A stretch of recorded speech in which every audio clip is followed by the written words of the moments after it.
At least once a year, a supernatural miracle happens in the Earth's night sky, but likely nowhere else in the entire infinite galaxy. Yet you and I often sleep right through it.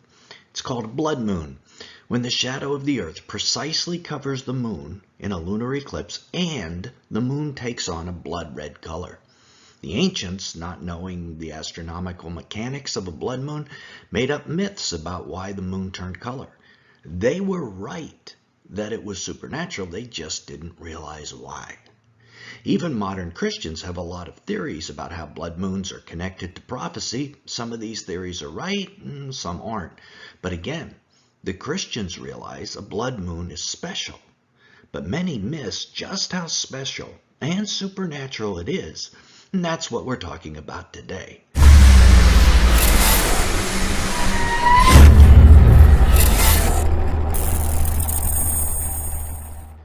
First, scientifically, why does the moon turn red?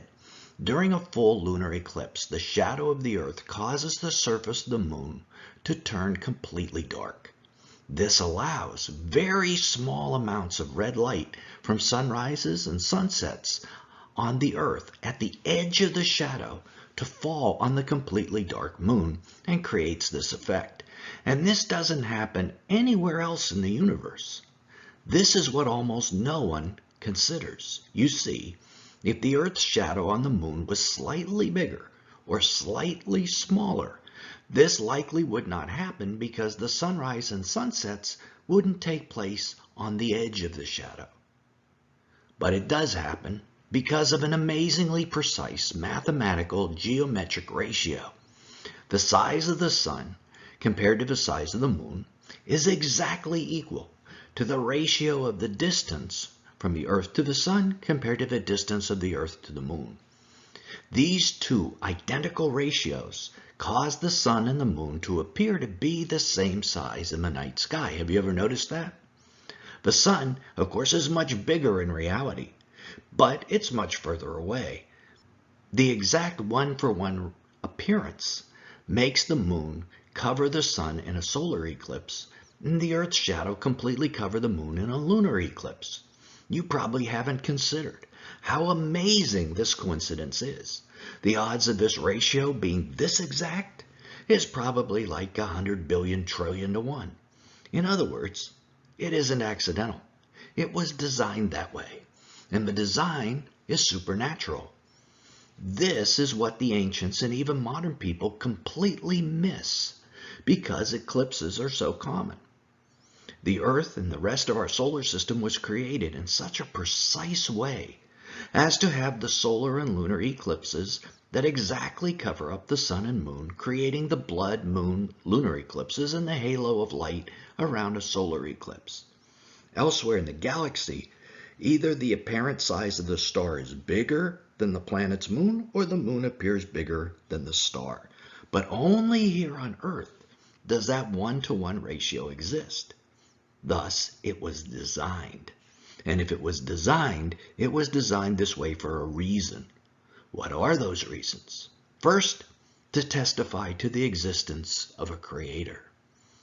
That creator, of course, was Jesus. In the beginning was the Word, and the Word was with God, and the Word was God. He was with God in the beginning. Through him all things were made. Without him nothing was made that has been made. In the beginning, when God, who is Jesus, created the heavens and the earth, he set up this exact geometric ratio as a sign for those like you and me who now realize how special this ratio and sign is. And those who realize it's special will testify about it. Every time there is some sort of eclipse, people's conversations tend to turn toward this topic. For instance, this week in my healthcare practice, a patient was talking to me about whether I was going to watch the eclipse. She said it was in this or that constellation, and that this meant that there would be a drain of, quote, some sort of toxicity out of the world. Must have been some kind of pagan astrological thinking, I guess.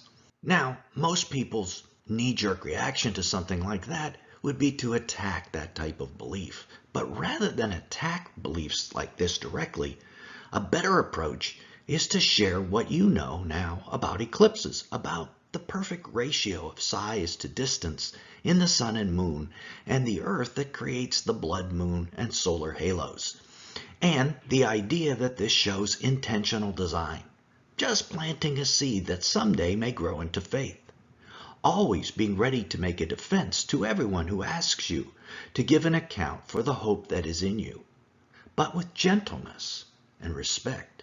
Remember that last part, gentleness and respect. That's the part Christians sometimes miss. Now, that same night, I was at my Sunday church. I have a home church and teach on Sundays at a Sunday church as well, and brought this ratio idea up to the pastor. The more who know about the supernatural nature of these eclipses, the better. This is a huge takeaway if you want to apply it. Now, the second purpose of a blood moon is that a particular future blood moon will be a sign of the return of Jesus in the day of the Lord. I looked when he broke the sixth seal, and there was a great earthquake, and the sun became as black as sackcloth made of hair, and the whole moon became like blood. John is quoting the prophet Joel. The sun will be turned into darkness and the moon into blood before the great and awesome day of the Lord comes. So God will cause a blood moon when he breaks the sixth seal right before his return. This is a very important prophetic sign. There are some who think that there was a blood moon on the evening after Jesus was crucified as well. In Acts, Peter quoted this passage we just read in Joel on the day of Pentecost. And some think Peter was meaning that the Hebrews had seen both the darkness in the sky during midday and a blood moon on the night of Jesus' death, since Joel refers to both things in the passage. I guess it's possible. There was a blood moon on Nisan 14, the day in the Jewish calendar when Jesus was crucified back in the year AD 33. But on this channel, we don't think this is proof positive that that is what Peter meant or that that was the year Jesus died. It is interesting, however. A historic lunar eclipse is also mentioned in Josephus as having happened around the death of King Herod, the baby killer from the Gospel of Matthew. This is one of the ways the year of Herod's death is calculated. But this wasn't a prophetic sign or a prophesied sign, it's just an observed one. So this brings us all back to the hoopla about blood moon prophecies. Blood moons aren't that uncommon. They actually happen about twice a year in various parts of the world. They aren't always red, and based on observation angles, they aren't always visible from where you are or really from where anyone is.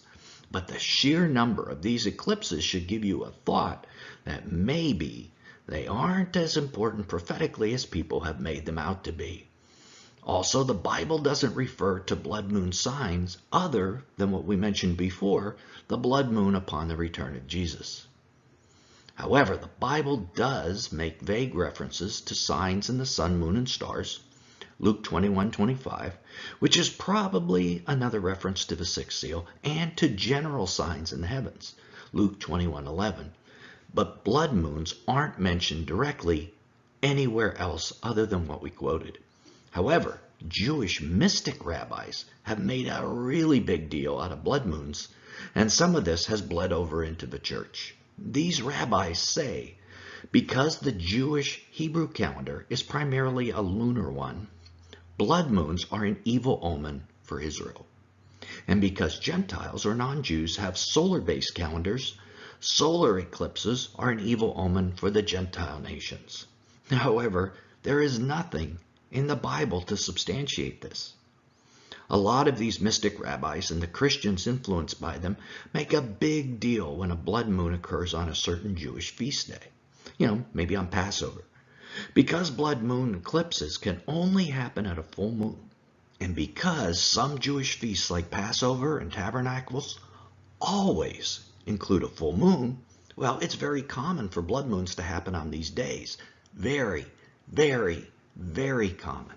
So you should never be surprised to hear that there's a blood moon on Tabernacles or on Passover. Now, this doesn't mean God can't use a blood moon as a sign. He absolutely can, and maybe he does. The fact that God created the sun and moon with the exact geometric ratios we discussed earlier, well, that was intentional. God had a reason for doing so. However, without any biblical backup for blood moon signs other than at the sixth seal, our advice is to place very little stock in books or videos about sensationalized blood moon prophecies.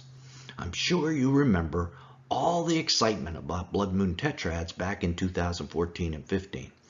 Although these might have had some prophetic significance, they took place about 7 years ago now, and they probably didn't.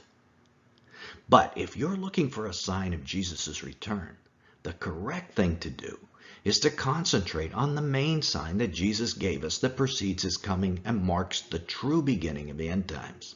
Everything else, including wars, rumors of wars, earthquakes, etc., are just guesswork.